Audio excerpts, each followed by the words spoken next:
When it comes to emergent magic, I'm often accused of being vague and non-committal. There's good reasons for this, as we believe that everyone must discover their own paradigm and build their own tradition. But there's nothing wrong with a good example. In this episode, we start exploring my own personal paradigm, Emergent Animism.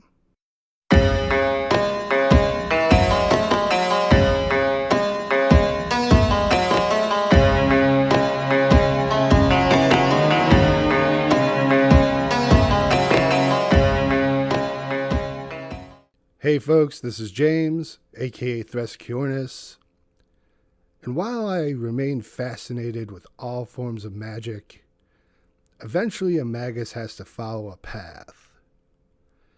A certain degree of specialization is required in order to know a subject well, and there's only so much time. I certainly didn't begin my magical career with emergent animism.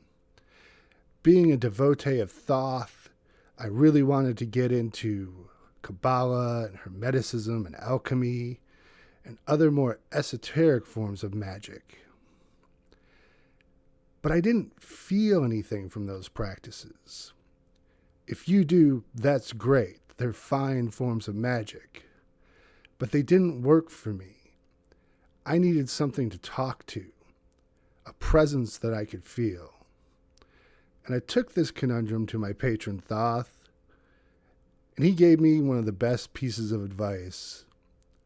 All magic belongs to Thoth. In essence, all forms of magic are valid, and there are multiple ways to approach the subject.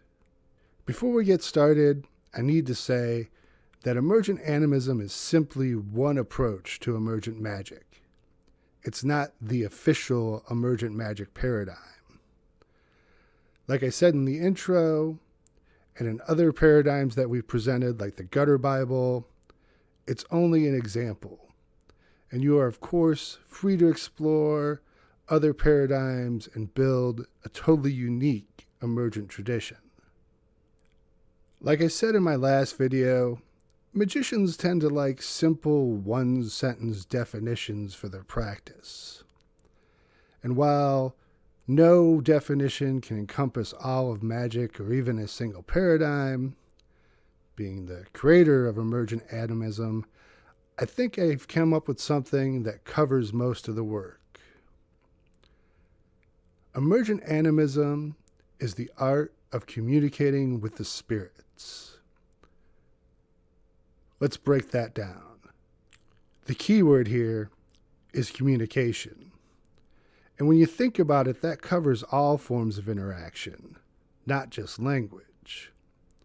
Symbols, body movements, and even general demeanor are part of communication. Leaving offerings is a form of communication, where you're telling the spirit that this is something you value, and you hope they value it as well. Though if you're like me, you're eventually going to want to develop language forms of communication. After all, it's one of humankind's most powerful tools. But if you're expecting to summon up the spirits and have them communicate with you in conversational English, you're in for disappointment. In emergent animism, we accept that the spirits may put thoughts directly in our heads. But those experiences are highly subjective and always based on our own perspective and desires. Not that these communications are valueless, but emergent animism does strive to find other modes of communication that are not as subjective. Let's look at the art part of that definition. Emergent animism favors one particular art form above others, the art of diplomacy. I have to give full credit to Gordon White over at the podcast Rune Soup. In his book, Pieces of 8, Chaos Magic Essays and Enchantments, Gordon lays out one of his definitions of magic. Magic is, if anything, extra-dimensional diplomacy. That's worthy of some deep consideration, because when you think about it, contacting spirits is much akin to opening a dialogue with people from another place, with another perspective, with a different culture, and a different language. Diplomacy, as an art, is designed to do just that. And the heart of diplomacy is protocol. Ever wonder why magicians put on robes for rituals? Why they have certain tool sets like wands and pentacles? Why cleansing before a ritual is important? Because all of these are protocols developed by magicians in the past, and they have analogs in diplomacy. Show respect. Always wear your best clothes. Roll out the red carpet. Be presentable, without any odors that may offend. Take a look at the United Nations. You'll find that many representatives wear traditional clothes from their homeland. They want to represent their people, and their clothes show what they value and what they consider beautiful.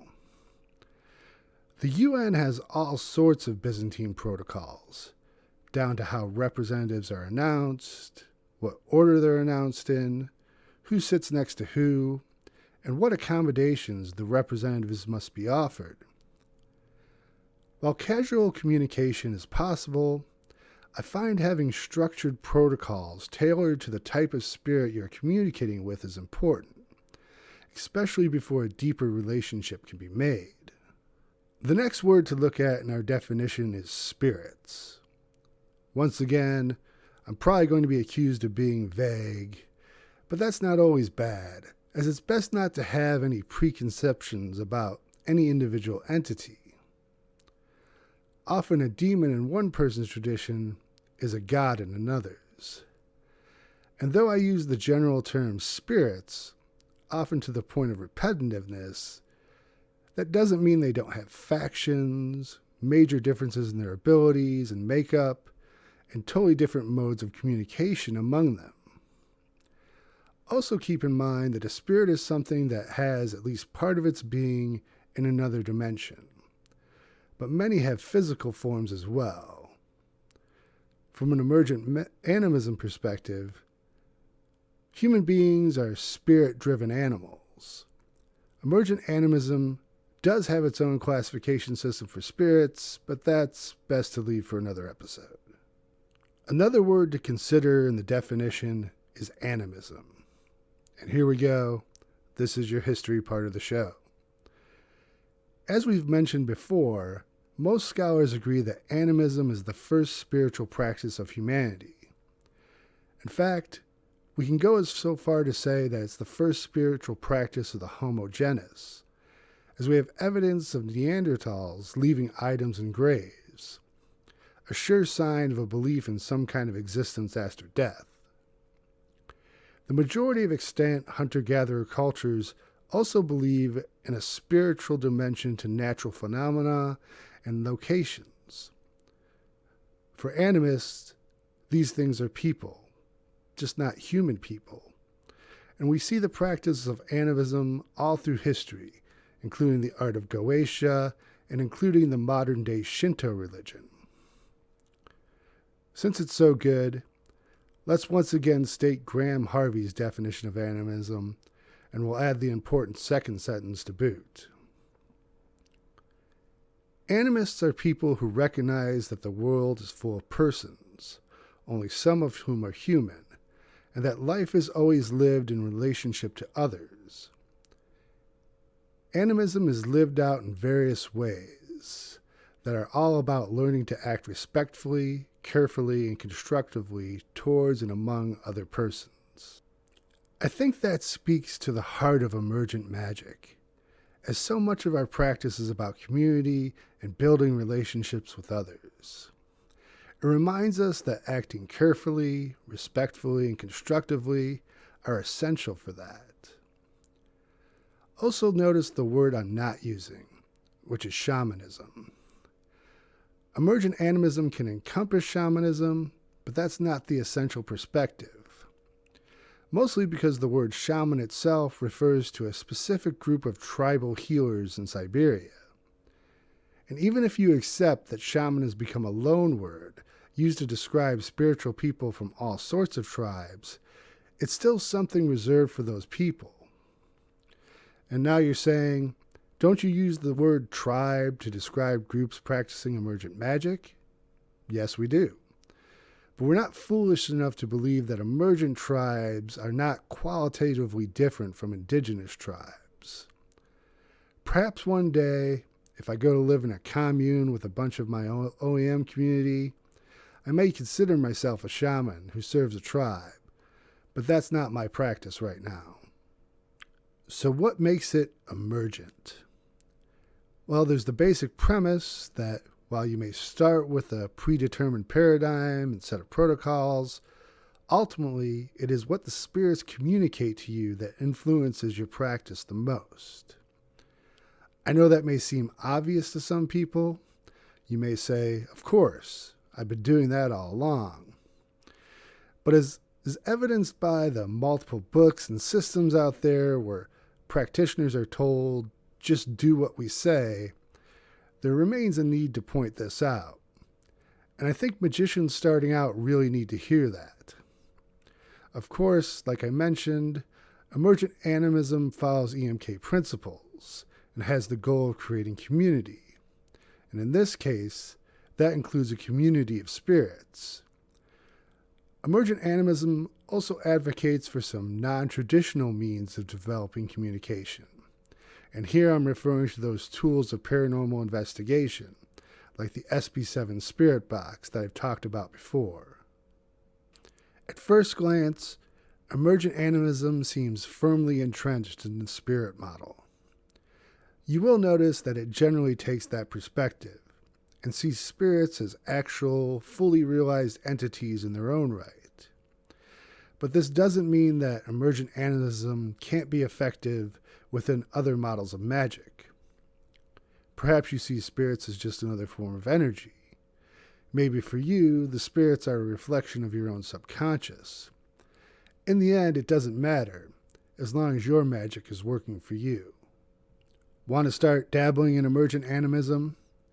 As I've said more than a couple times now, ancestors are the best place to start, because they want their line to continue, and they usually have your best interests at heart.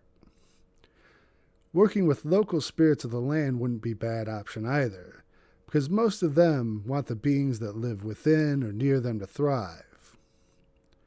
Also, I'm not saying that if you already have a relationship with a god or other type of spirit that you should quit that. Keep it up, but also start working with spirits that are closer and have a more relatable perspective. I think that's a good place to stop for now. You'll be seeing more videos on Emergent Animism in the future. There'll also be a book, Emergent Animism, Exploring a Spirit-Haunted World. But that project may be a couple years away from fruition. I'm a big believer in doing the work before you start trying to teach. While I've been doing this work for years now, I think there are depths I need to explore before I can give my definitive word on the subject. If you want to see that work unfold here, you gotta like and subscribe. Also, don't be afraid to leave comments or ask questions about any of our videos. Many of you already know, we're going to Egypt next year. The reservations are made and deposits are paid. It is happening, but we sure could use your help with the expenses. And we would like to have some better camera equipment and the sound equipment to take with us so we can bring you the best of Egypt from a magician's perspective.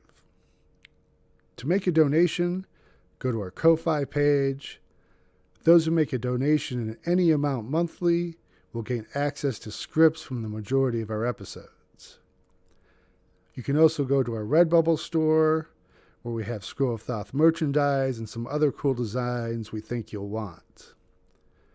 As always, thanks for watching, and we'll see you next time.